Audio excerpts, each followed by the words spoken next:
की।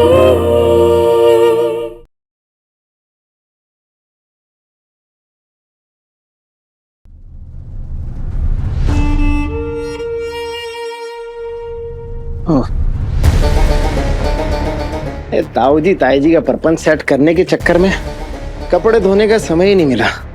ये तो अच्छा हुआ कि ये कल वाली शर्ट धोने वाले कपड़ों में नहीं डाली, वरना बेटा पंकज बिना शर्ट के ही घूमता आज।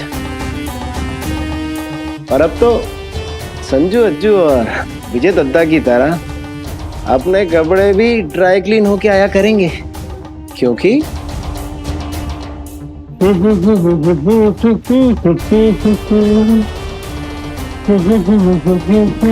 अब तक जितना आप दोनों ने मेरा शोषण किया ना मिलकर, मुझे उसका मुआवजा चाहिए 10 लाख रुपए, और हर महीने की किस्त वो अलग। आप दोनों का सच बाहर आएगा और आप दोनों जेल के अंदर जाएंगे। अपना समझ के बहुत जी हजूरी हो गई। अब जो करूंगा डंके की चोट पर करूंगा, आंखों में आंखें डालकर अपना हक लूंगा। संजू अज्जू और विजय दत्ता की तरह ठाट से रहूंगा इस घर में। अरे भाई आखिर मेरे अंदर भी तो त्रिपाठियों का ही खून है। मेरा दिल मुझे बार बार कह रहा है कि कुछ तो गड़बड़ है, पर इस गड़बड़ी का पता लगाना कहाँ से शुरू करूं समझ नहीं आ रहा। महादेव कोई रास्ता दिखाइए, बस एक सुराग चाहिए मुझे। भरोसा कीजिए, इतनी तो मैं स्मार्ट हूं कि आपके दिए एक हिंट से मैं सारी कड़ियों को जोड़ लूंगी। बस एक सुराग दीजिए प्लीज। अरे यार, एक ही शर्ट बचा था, उसका भी बंटा धार कर दिया कौवा महाराज। हाँ, अब इतना भी लक्की मत बनाओ भाई।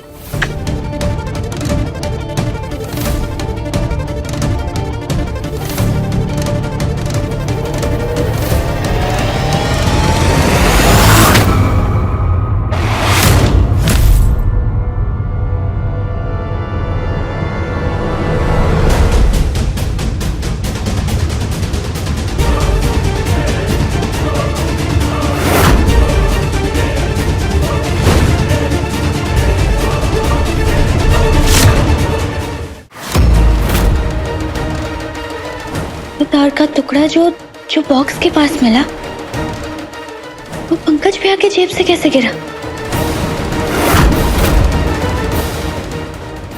वो भी नॉर्मल तार नहीं, दांत से छील के काटा हुआ तार। क्या ये सिर्फ कोइंसिडेंस है? हो सकता है कि ये दिखते एक जैसे हो, पर हो अलग अलग तार के हिस्से। शायद सच जानने के चक्कर में मैं कुछ ज्यादा ही सोच रही हूँ। पर क्या पंकज भैया सचमुच मारना तो नहीं? नहीं, वो ऐसा क्यों करेंगे?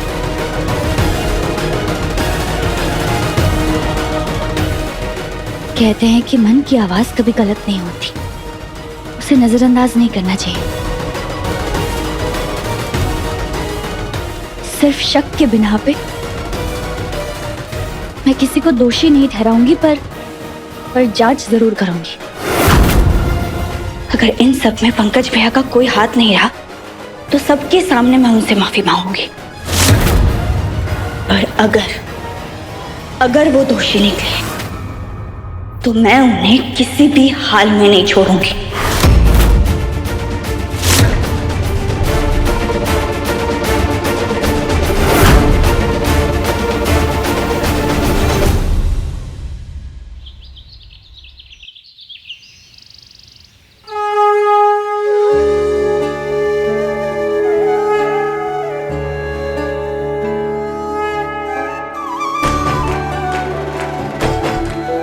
नेहा, माता रानी के मुंह से चूनर हटा दो और सबको देवी दर्शन करवाओ।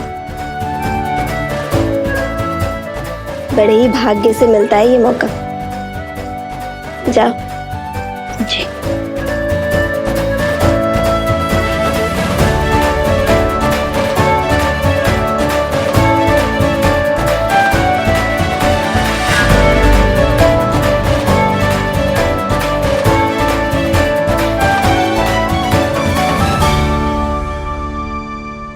जय दुर्गे जय शूलधारिणी, जय दुर्गे जय ब्रह्मचारिणी, जय दुर्गे जय जय भवानी, चरण में तेरे प्रणाम हो।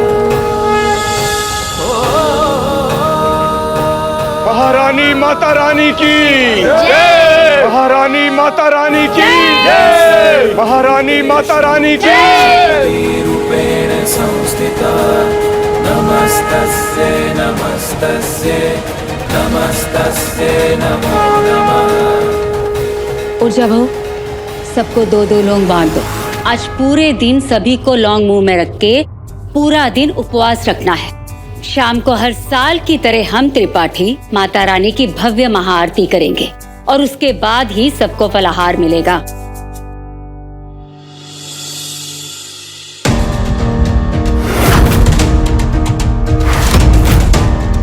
अब मम्मी जी आप ये बात बताना तो भूल ही गई कि हर साल की तरह आज से पूरे 9 दिन तक पूरे परिवार को नंगे पांव रहना होगा। अरे हाँ, विजय सही बोल रहा है। आज से 9 दिन तक कोई चप्पल नहीं पहनेगा, सब नंगे पांव ही रहेंगे।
देखिए ना मम्मी जी, आज से ही नवरात्रि शुरू हुई है और देवी माँ ने अपनी कृपा बरसा दी नेहा पे। माता रानी का आशीर्वाद मिल गया नेहा को।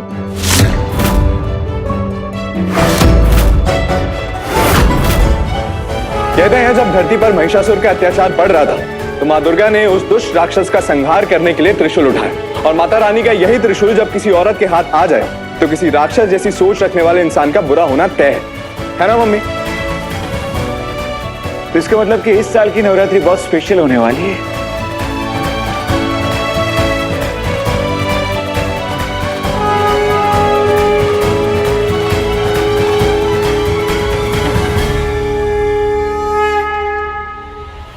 माँ ने अगर ये त्रिशूल मेरे हाथ में पकड़ाया है तो जरूर ये उनका कोई इशारा है। वो भी चाहती हैं कि मैं दुश्मनों का सर्वनाश करूं।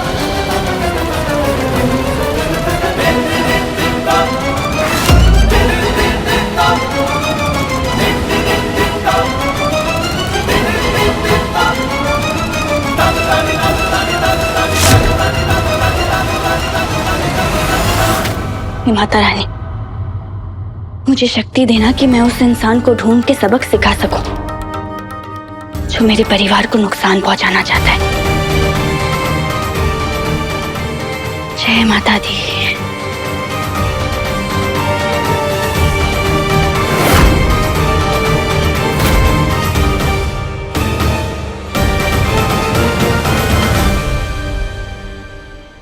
नमस्ते नेहा मैडम। नमस्ते। घाट भैया, क्या आप बता सकते हैं कि विश्वकर्मा पूजा से पहले इस कारखाने में हमारी फैमिली से कोई आया था क्या?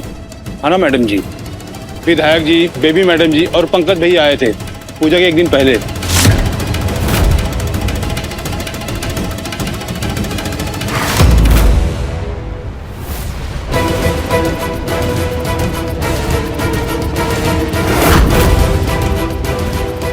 पूजा के एक दिन पहले मम्मी जी और पापा जी शायद पूजा और बाकी के इंतजाम का मुआयना करने आए हो पंकज भैया के साथ। और तभी मौका देख के पंकज भैया ने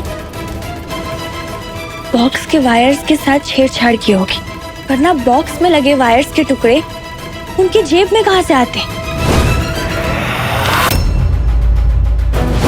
मुझे अच्छे से याद है कि मम्मी जी ने एकदम लास्ट मिनट में कहा था मुझे मशीन को ऑन करने के लिए।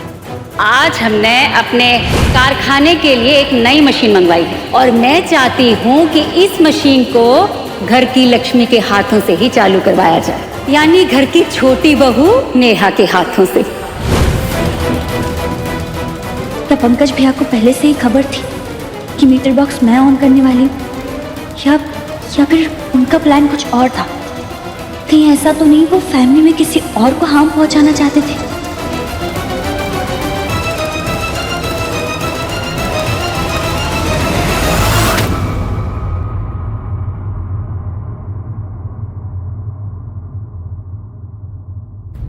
हे माता रानी, मुझे सही राह दिखाई ताकि मैं सच्चाई का पता लगा सकूं।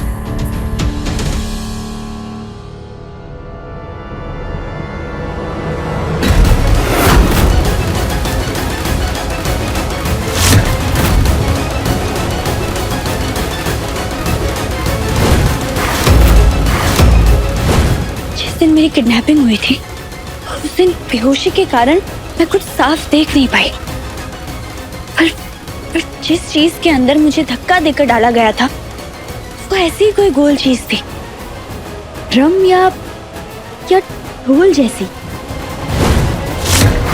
भैया जी रुकिए, भैया रुक जाइए। क्या आपका ये ढोल मुझे बस 1 मिनट के लिए मिल जाएगा प्लीज? मैं पैसे देने के लिए तैयार हूँ, बस 1 मिनट के लिए प्लीज।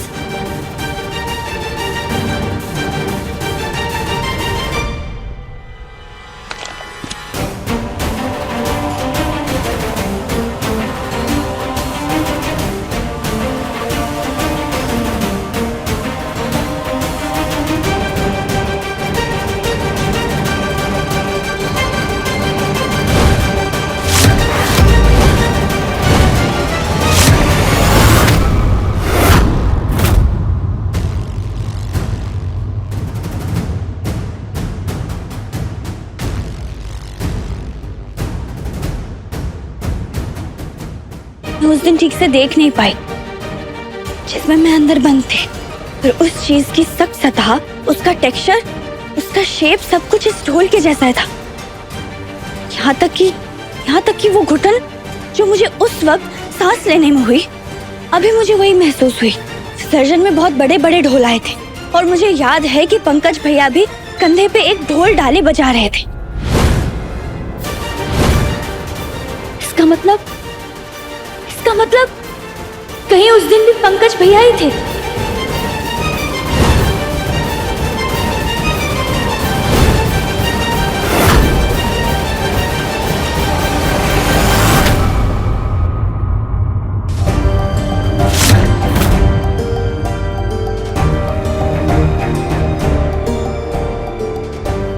उस दिन जब मुझे ढोल के अंदर बंद किया गया था तब हाथापाई हुई थी और मुझे याद है कि मेरे हाथ में कुछ तो चीज आई थी।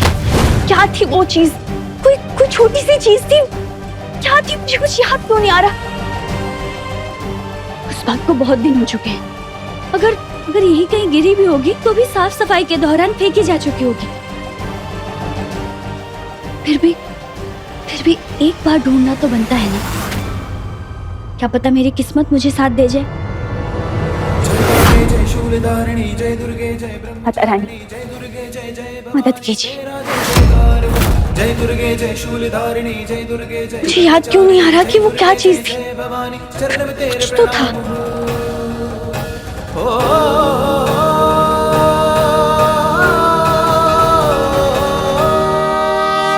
या देवी सर्वभूतेषु शक्तिरूपेण संस्थिता नमस्तस्यै नमो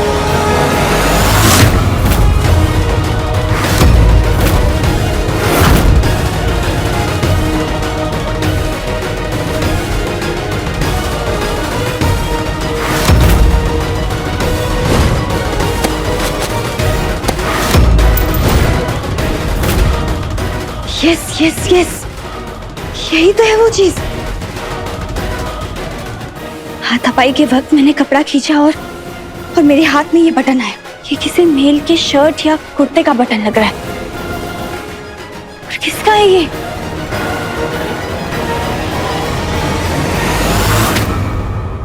उस दिन पंकज भैया ने क्या पहना था? इस मामले में मैं बिना श्योर हुए किसी पे उंगली नहीं उठा सकती। पहले मुझे पता करना होगा कि ये बटन किसका हो सकता है। ये बहुत सीरियस मैटर है, परिवार की सुरक्षा की बात है। किसका हो सकता है ये? ऐसे पता करूं मैं अब?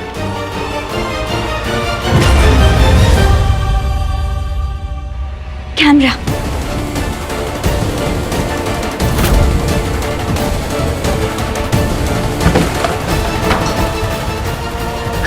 कहाँ गया?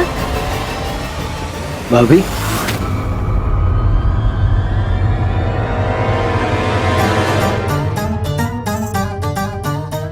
क्या ढूंढ रही हैं भाभी जी?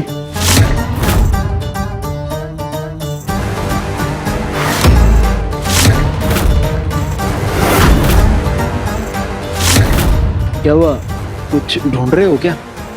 हाँ हाँ, वो हैंडीकैम ही ढूंढ रही थी। ये तो लीजिए ना। सवेरे से जो पूजा की तैयारी वगैरह चल रही थी ना, बस वही रिकॉर्ड कर रहा था। देख के लौटा दीजिएगा भाभी जी। वो क्या है ना, बैटरी कम हो गई है तो चार्ज लगाना होगा।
कब से तुझे यहाँ वहां ढूंढ रहा हूँ, कब से आवाजें दे रहा हूँ, और तू यहाँ पर है। अब जल्दी से चल मेरे साथ, वो कुछ मीडिया वाले आए हैं। और हाँ, वो हैंडीकैम लेके चल, उनको कुछ सुबह की तैयारी की फुटेज देनी है। तुझे पता है शाम को टीवी चैनल पर विधायक जी के घर की पूजा आरती दिखाई जाएगी। चल। जी भैया। हाँ हाँ पंकज भैया, आप ले जाइए, मैं बाद में देख लूंगी आराम से। जी भाभी जी।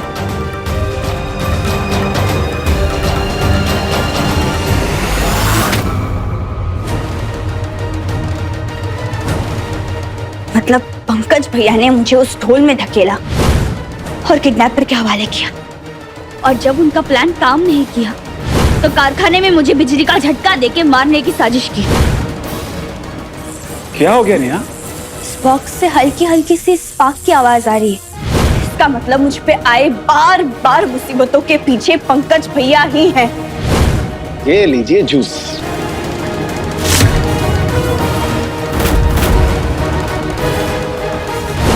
सब समझ आ रहा है मुझे।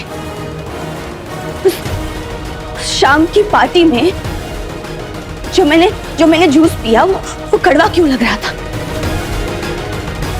मतलब मेरे जूस में शराब भी इन्होंने ही मिलाई। और एग्जाम में जो चिट मिला जिसका इल्जाम संजय ने अपने ऊपर ले लिया, वो चिट भी जरूर पंकज भैया ने ही।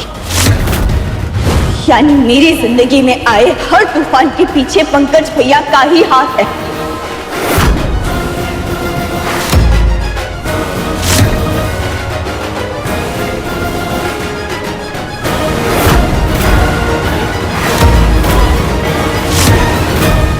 जय दुर्गे जय शूल शूलधारिणी जय दुर्गे जय ब्रह्मचारिणी जय दुर्गे जय जय भवानी तेरा जय जयकार जय दुर्गे जय शूलधारिणी जय दुर्गे जय ब्रह्मचारिणी जय दुर्गे जय जय भवानी चरण में तेरे प्रणाम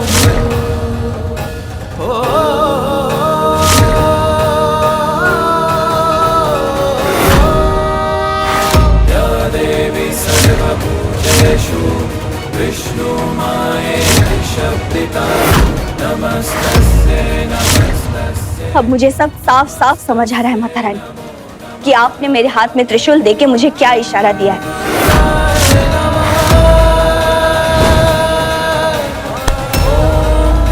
मैं जानती हूँ कि भगवान खुद आकर हमारी मुसीबतें खत्म नहीं कर सकते, वो हमें सही रास्ता दिखा सकते हैं जिस पर चलकर हम हर मुश्किल से लड़ सकें। थैंक यू माता रानी, मेरी आंखों के सामने छाए कोहरे को हटाने के लिए। थैंक यू मुझे अपना आशीर्वाद देने के लिए। मैंने कभी सपने में भी नहीं सोचा था कि कोई परिवार का अपना ही मेरे खिलाफ खड़ा है। सब जानने के बाद भी मैं उन पर सीधा इल्जाम नहीं लगा सकती, क्योंकि ये फैमिली की बात है। मुझे सबसे पहले सारे सबूत इकट्ठे करने होंगे, ताकि आज महाआरती के वक्त जब मैं पंकज भैया का सच सबके सामने रखूं, तो वो सब सबूतों के साथ रखूं। आज रात की महाआरती भव्य होगी। महारानी माता रानी की जय।